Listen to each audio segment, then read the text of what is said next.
నామానికి స్తోత్రములు. మీ అందరికి వందనాలు. కొరింథీయులకు రాసిన మొదటి పత్రిక 2వ అధ్యాయము 12-13 వచనాలు.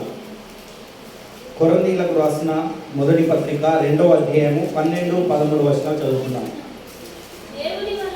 ఒక నిమిషం అందరికీ స్తోత్రం. ఆత్మ సంబంధమైన విషయాలు గ్రహించాలి. మనం ఏం గ్రహించాలి? ఆత్మ సంబంధమైన విషయాలు, లోక సంబంధమైన విషయాలను గ్రహింపకూడదు. ఎప్పుడైతే మనం ఆత్మ సంబంధమైన విషయాలను ఎప్పుడు గ్రహించగలుగుతామంటే ఆయనతో, ఆయన అనగా యేసుతో ఎవరైతే అంటుగట్టబడి ఉంటారో వారు మాత్రమే ఆత్మ అయిన విషయాలు గ్రహించగలుగుతారు. ఎందుకంటే బైబిల్ లేఖనం చెప్తుందంటే ఆత్మ లేనివాడు నావాడు కాదు. నిజంగా చెప్తున్నాను, ప్రతి ఒక్కరు, నా ఆశయం ఉంటుందంటే ప్రతి ఒక్కరు దేవుని ఆత్మ, పరిశుద్ధాత్మను పొందుకోవాలి. పరిశుద్ధాత్మ అనే వరాన్ని పొందుకోవాలి. ఎందుకంటే యేసు ప్రభు వెళ్ళేటప్పుడు ఏం చేసినంటే ఇజ్రాయిలకు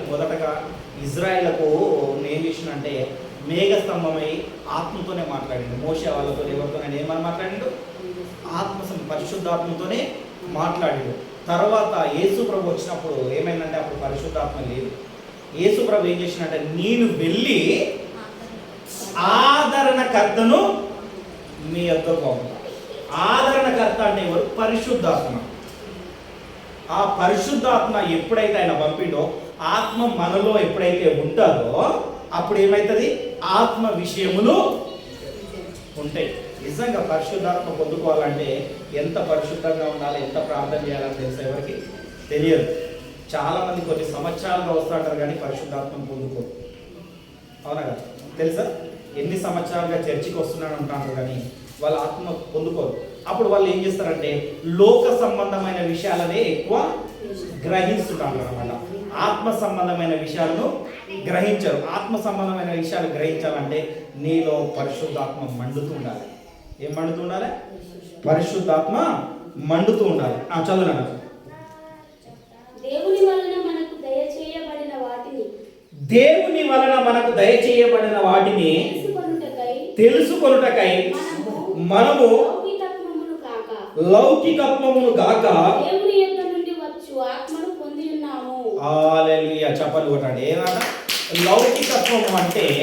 ఇది మనం చాలా మంది ఏంటంటే సబ్జెక్ట్లో మాట్లాడుకుంటాం. ఏ లౌకికత్వం అంటే లోకానికి సంబంధించిన మాట. లోకంలో అందరు ఎలా ఉంటున్నారు, ఏ విధంగా జీవించాలి, అది ఒకటి. మనము ఇప్పుడు మనకేంటంటే మనం రాజ్యాంగం రాసిన అంబేద్కర్ గారు, అదే విధంగా మనం ఎలా జీవించాలని మనం రాసుకునేది లౌకికత్వంలోకి వస్తుంది. ఆ లౌకికత్వం అంటే ఏంటంటే బాగా చదువుకున్న వాళ్ళు దాని గురించి బాగా ఎక్స్ప్లెయిన్ చేయగలుగుతారు. నేను దాని గురించి ఇప్పుడు అంతగా ఎక్స్ప్లెయిన్ చేయలేను. కానీ ఇక్కడ ఏమంటున్నదంటే ఆత్మనట అది ఉన్నది. లౌకికత్వం పొందుకోకూడదు కానీ ఏమాత్మను పొందుకోవాలా? దేవుని ఆత్మను. అందుకనే దేవుని ఆత్మ ఎందరూ నడిపించబడదు. ఈరోజు ఏంటిది? దేవుని ఆత్మతో ఎందరూ నడిపించబడుతున్నారు. హల్లెలూయా. చదువు ఇంకోటి 13 చదువు. మనుష్య జ్ఞానము నేర్పు మాటలతో గాక ఆత్మ సంబంధమైన సంగతులను సంగతులతో చూచుచు ఆత్మ నేర్పు మాటలతో వీటిని గూర్చియే మేము బోధించుచున్నాము. అపోస్తలుడైన పౌలు కొరింథీ సంఘానికి లేఖలు రాస్తున్నాడు. అంటే విశ్వాసులు సంఘంలో ఉన్నారు అందరికీ. ఆయన ఏం చేస్తున్నాడంటే నేను లోకాన్ని గురించి నేను రాయట్లేదు కానీ యేసు ప్రభు నాకైతే ఏదైతే దయచేసిండో, యేసు ప్రభు మాటలు నాలో మాత్రం ఏదైతే పెట్టాడో దానినే మీకు చెప్తున్న. ఆత్మ సంబంధమైన విషయాలు అంటే ఎరగాలంటే చాలా మందికి గ్రహింపు లేక ఏం చేసిందంటే యేసు ప్రభు కూడా వచ్చినప్పుడు ఏం చేసిందంటే మనుషులకు అందరికీ అర్థమయ్యే విధంగా బోధించలేదు. అర్థమైందా? యేసు ప్రభు ఏ విధంగా బోధించాడు? ఉపమానాలు చెప్పిండు. ఎక్కువ మత్తయి సువార్తలో చూసుకుంటే మనకి ఏం కనబడతాయి? మొత్తం ఉపమానాలే కనబడతాయి. యేసు ప్రభు ఎక్కడ బోధించినా కానీ ఉపమానాలుగానే మాట్లాడిండు. ఆ విత్తనాల గురించి కానీ ఇంకా ఏదో చాలా ఉన్నాయి. ఏంటంటే అన్ని ఉపమాన రీతిగానే బోధించుడు. ఎందుకు ఉపమాన రీతిగా బోధించిండంటే ఆయన బోధలు ఎవరికి అర్థమైనాయి అంటే ఆయనతోని అంటు కట్టబడిన వారికి. ఎవరికి? మంచిగా వినాలి. ఎవరికి కనబడుతుంది? ఆయనతో ఎవరైతే అంటుకట్టబడి ఉంటారో వారికి మాత్రమే ఆయన బోధలు అర్థమైనవి.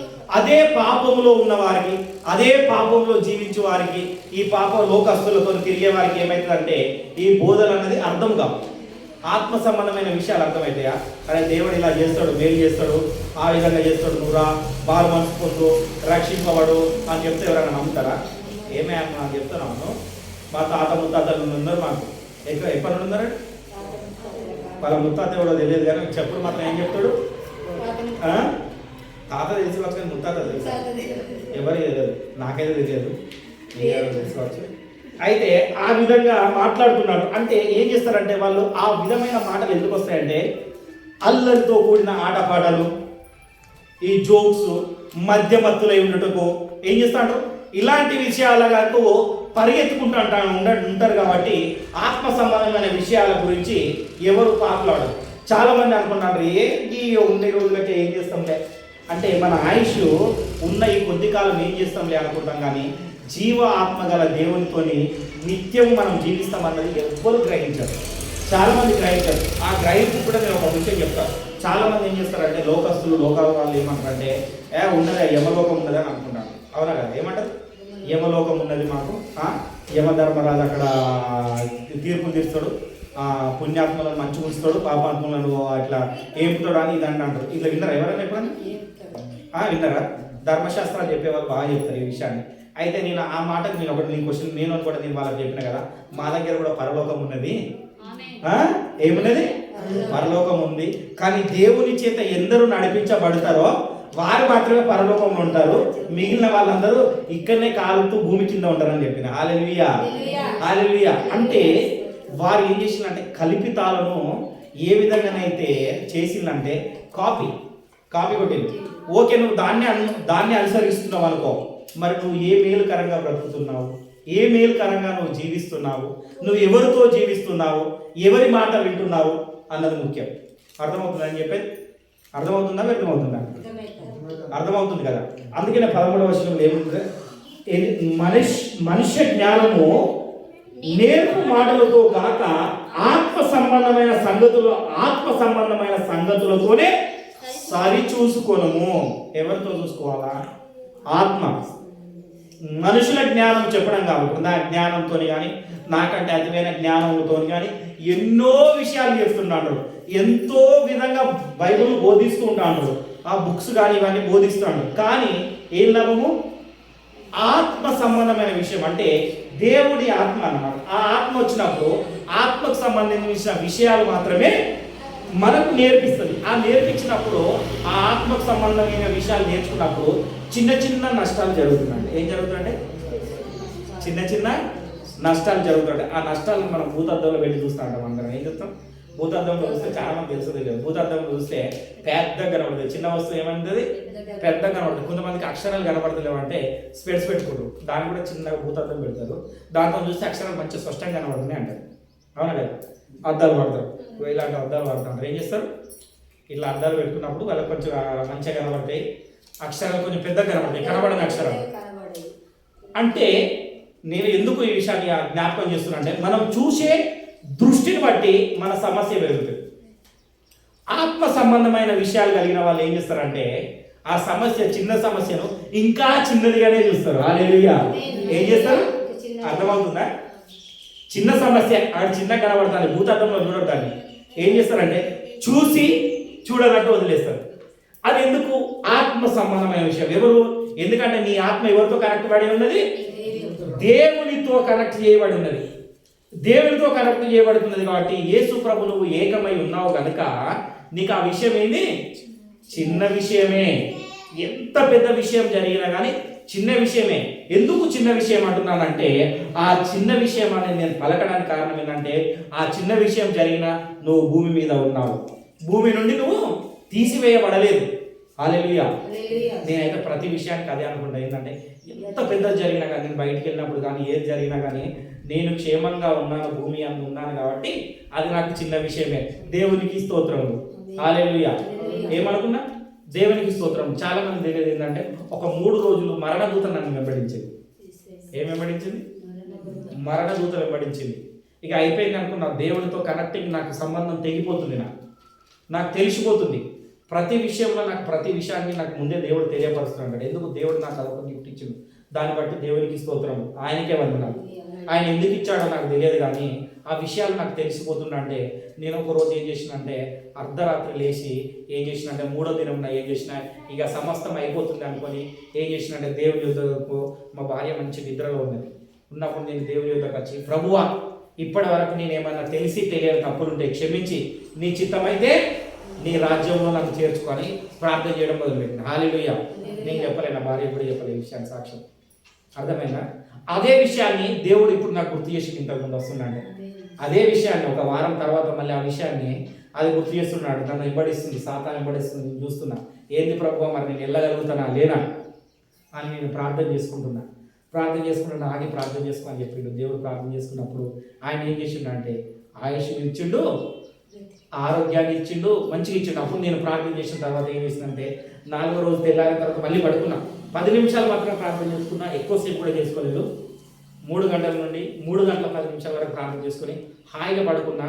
ఉదయాన్నే లేచినప్పుడు ఎంత హ్యాపీగా ఉన్నానంటే, ఎంత రిలీఫ్గా ఉన్నానంటే నాకు ఇక అది తెలిసిపోతుంది. రిలీఫ్ అంటే ఆత్మ దూరం అయిపోయింది. ఏమైపోయింది? ఆత్మ దూరం అయిపోయింది. అంటే నేను అప్పుడు అనుకున్నా కదా, ఇంకా నేను దేవునికి ఇంకా నేను దూరంగానే ఉంటున్నా కావచ్చు. అందుకనే దేవుడు ఏం చేసిండు, దానికి అప్పచెప్పిండు. హల్లెలూయా. ఏమనుకున్నా నేను? దాన్ని నిందించలే నేను దేవుడిని, ఏమనలే. అంటే నేను ఇంకా దూరంగా ఉంటున్నా. నాకు ఆటోమేటిక్ అనిపించింది. ఎందుకు ఉంటున్నా అనిపించింది అంటే నేను ఎక్కువ ఎప్పుడు వెళ్ళినా కానీ, బండి మీద వెళ్ళినా ఎటు వెళ్ళినా కానీ ఎప్పుడు స్తుతించుకుంటా. నా నోట స్తుతి భాషలు తప్పితే నాకు వేరే ఉంది. ఎప్పుడు స్తుతించుకుంటూనే ఉంటా. ఎవ్వరు మాట్లాడినా కానీ నా నోరు ఇట్లా ఆడుతూనే ఉన్నాడు, నెంబర్ వేసినట్టుగా వాడుతూనే ఉన్నాడు, స్తుతించుకుంటుంటా. అది మధ్యలో తగ్గిపోయింది. హల్లెలూయా. ఏమైపోయింది? తగ్గిపోయే వరకు దేవుడు ఏం చేసిండు, ముళ్ళు పెడతాడు, అధికారం ఇస్తాడు. సాతానికి అధికారం ఇస్తాడు. మన విషయంలో సాతానికి అధికారం దేవుడే ఇస్తాడు. దాన్ని జయించగలిగినది ఏంటంటే మనకు ప్రార్థన, ఆయన మాటలు. అంటే ఆ విషయాలు ఎప్పుడు తెలిస్తే మనకు ఆత్మతోని అంటుగట్టబడి ఉండాలి, మనుషులతోని కాదు. లౌకికత్వంలో అందరు వాళ్ళు చేస్తున్నారు, వీళ్ళు చేస్తున్నారు, వాళ్ళ ప్రకారం నేను చేస్తా, వీళ్ళ ప్రకారంగా నేను నడిపిస్తా అని అర్థపడడం కాదు. ఒక అర్థమవుతుందా మీకు? ఇంకొక విషయం మీకు తెలియట్లేదు. ఇది చేయించడానికి నాకు చాలా ఎంతసేపు టైం పడ్డది ఈ ఫ్యామిలీని చేయించడానికి. నేను కానీ చేయిస్తాను. మొన్న చేయించుకొచ్చిన దేవుడు మళ్ళీ కాల్పించాడు. ఏంది ప్రభు అని నేను ప్రార్థన చేస్తే దేవుడు ఏమన్నాడు అడిగినా చెప్పనా? నేను ఎంతమంది నా బాధలో కూడా వాక్యం వింటారో చూడు. హల్లెలూయా. బాధలో కూడా నన్ను పట్టుకొని ఎంతమంది ఉంటారో చూడని చెప్పింది దేవుడు. హల్లెలూయా. నాకు అనిపించింది, నాకు అర్థం కాలేదు అసలు ఆ విషయానికి. ఇంతవరకు నాకు అర్థం కాలేదు. ఎంతమంది పట్టుకొని ఉంటారు నాకు అసలే అర్థం అవుతలేదు. ఆ విషయానికి ఇంతవరకు నాకు సమాధానం కూడా దొరుకుతలేదు. అందుకని నేను అనుకున్నా, నిన్న బలవంతంగా మా ఇంట్లో కూడా వైరింగ్ అవన్నీ చేపిస్తున్నా. అంటే ప్రభు ఈసారన్నా చేపిస్తే, ఈసారన్నా కనికరించు, ఈసారన్నా కనికరించు అక్కడ చేయడానికి. ఏంది కనికరించు అని ప్రార్థన చేస్తున్నా. అంటే ఆయన కనికరం కావాలి. మీకు అందరికి చాలా మందికి తెలియదు ఏంటంటే ఆయన కనికరం లేని మనం ఏమీ చేయలేము. ఆయన కనికరము మనలో పొందుకోవాలన్నమాట. ఎందుకంటే మనం ఏకం కలిగి ఉండాలి. ఎవరితో కలిగి ఉండాలి? దేవునితో ఏకం కలిగి ఉండాలి. ఎన్ని శ్రమలు వచ్చినా, ఎన్ని ఇబ్బందులు వచ్చినా కానీ మనం ఏం చేసుకోవాలి? కలిగి ఉండాలి. అందుకని ఒక మాట ఉంటుంది, రోమేయులకు రాసిన పత్రిక దేవుని ఆత్మచేత ఎందరో నడిపించబడుతున్నారు అని ఉంటుంది. 8వ అధ్యాయం 12 నుండి 14 వరకు చదువుతున్నాం. చదవండి. 8. సహోదరులారా, శరీరానుసారముగా ప్రవర్తించుటకు శరీరమునకు రుణస్థులము కాము. ఎంత గొప్ప మాట. కాబట్టి సహోదరులారా, శరీరానుసారంగా ప్రవర్తించుటకు మనము, అక్కడ ఏమన్నది? మనము ఇలా అనుకోవాలి. మన మాట ఎవరం కాదు, మరి శరీరమునకు రుణస్థులము కాదు. నేను బాధపడలే, భయపడలే, నేను ఏ విషయాన్ని కూడా చెప్పలే. కానీ ఎందుకు భయపడలేదంటే నేను శరీరానికి రుణస్థుడను కాదు. హల్లెలూయా. మీరు కూడా ఏ విధంగా ఉన్నారంటే మీ శరీరానికి మీరు రుణస్థులుగా ఉండకూడదు. చాలా మంది ఏం చేస్తారంటే మనం ఎంత బాగున్నామని చూసుకోవడానికే ముందు ఎవరికంటే ఎంత గొప్పగా ఉన్నామని చూడడానికే వారి నుండి వీరి నుండి పోల్చుకుంటాను. అవునా కదా? చాలా మంది ఏం చేసుకున్నారు, వాళ్ళు మంచి చీర కట్టుకున్నారంటే నేను అంతకంటే మంచి చీర తెచ్చుకుంటా, వాళ్ళు మంచి బట్టలు వేసుకున్నారు, మంచి టీషర్ట్ వేసుకున్నారు అంటే అంతకంటే మంచిది వేసుకుంటా.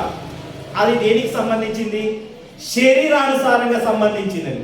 కానీ దైవ బిడ్డలమైన దేవుని పిల్లలమైన మనము ఏం చేయాలంట మరి? చదువు ఇంకా చదువు. మీరు శరీరానుసారముగా ప్రవర్తించిన ఎడల చావవలసిన వారే ఇందురు గాని ఆత్మచేత శరీర క్రియలను చంపిన ఎడల చెప్పలు కూడా జీవించరు. ఎప్పుడట? ఆత్మచేత. ఎవరి చేత?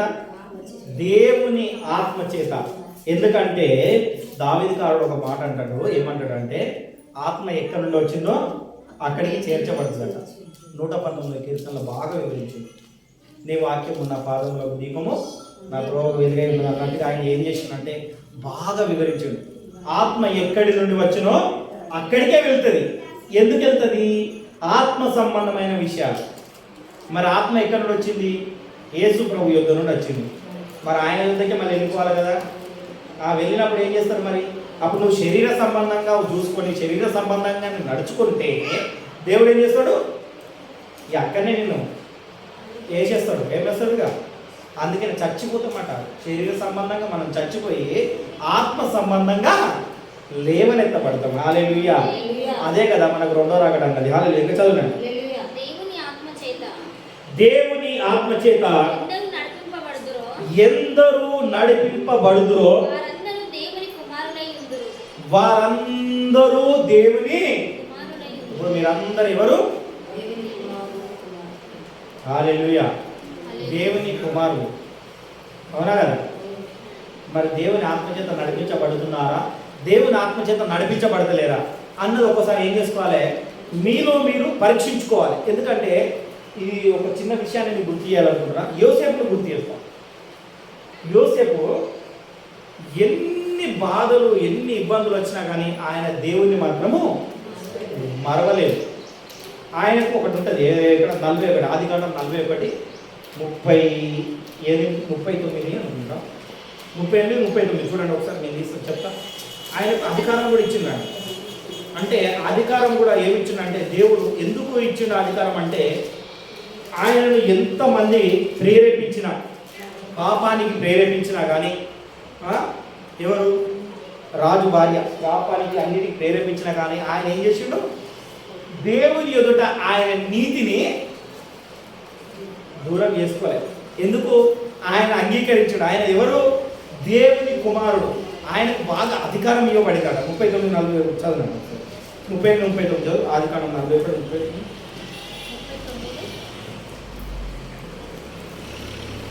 ఇంటి అధికారం కలిగి ఉండి కూడా దేవుని అందు ఏం చేసినంటే భయభక్తులు కలిగిన 41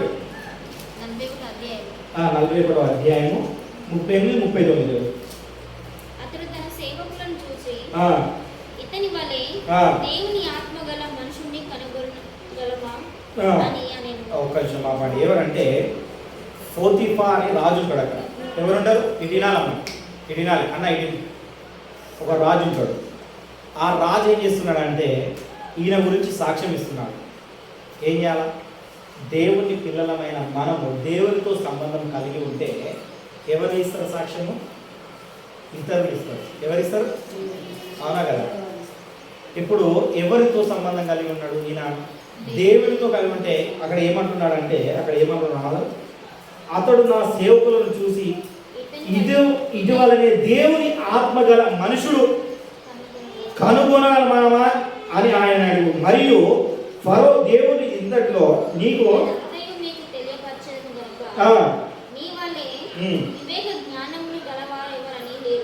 అక్కో ఎంత జ్ఞానం అట. జ్ఞానం కలిగి ఉన్నారా? ఎవరు లేరు. ఎందుకు? ఆయన యోసేపు ఎందుకు అంత జ్ఞానం కలిగి ఉన్నాడంటే అన్నదమ్ములు పెదవేషులు అమ్మేషిళ్ళు పోనీ ఈయన అమ్మిన కాడ ఒక రాజు దగ్గర పనిచేస్తుందంటే అక్కడ ఏం చేసిండు? అందరూ అని చేసిండు. కానీ ఆయన ఏం చేసిండు? పాపానికి ప్రేరేపించలే, ఎవ్వరిని ఏమనలే. శ్రమ కలిగితేనే ఉన్నది ఆయనకు. ఎంత శ్రమ పెట్టినా, ఎన్ని ఇరుకులు ఇబ్బందులు పెట్టినా, ఎన్ని పెట్టినా ఆయన ఏం చేస్తున్నాడు? దేవుణ్ణి మాత్రము స్తుతిస్తూ దేవుని అందు భయభక్తులు కలిగి ఉన్నాడు కనుక ఆయన లాంటి వాడు ఇంకెవడన్నా ఉన్నాడా అని ఎవరేం చెప్తారు? ఒక రాజు చెప్తున్నాడు ఆయన గురించి. ఈయన లాంటోడు, ఈయన నీతి మంతుడు ఇంకెవరైనా ఉన్నారా?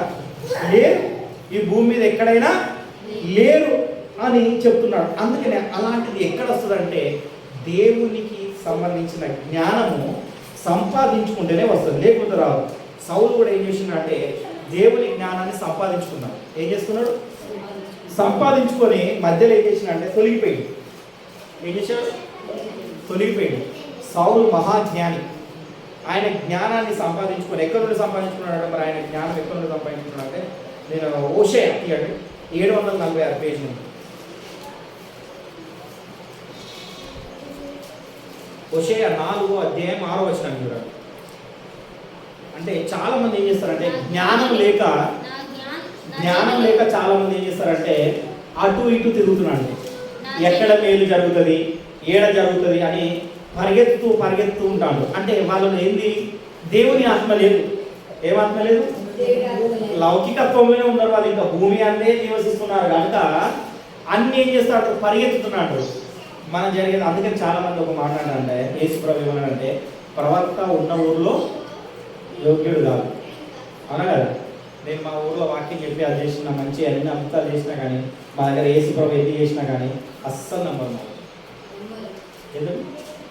నేను అందరూ మీరే నమ్ముతలేరు. ఇన్ని చెప్తున్నా, ఎన్ని విషయాలు చెప్పినా, నేను ఎన్ని చెప్పినా కానీ మీరు గ్రహించలేకపోతున్నారు. ఎందుకు గ్రహించలేకపోతున్నారో నాకు తెలియట్లేదు.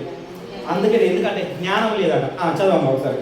746 పేజ్ నెంబర్ చూడండి. 746 పాత నిబంధన 746 పేజ్ నెంబర్.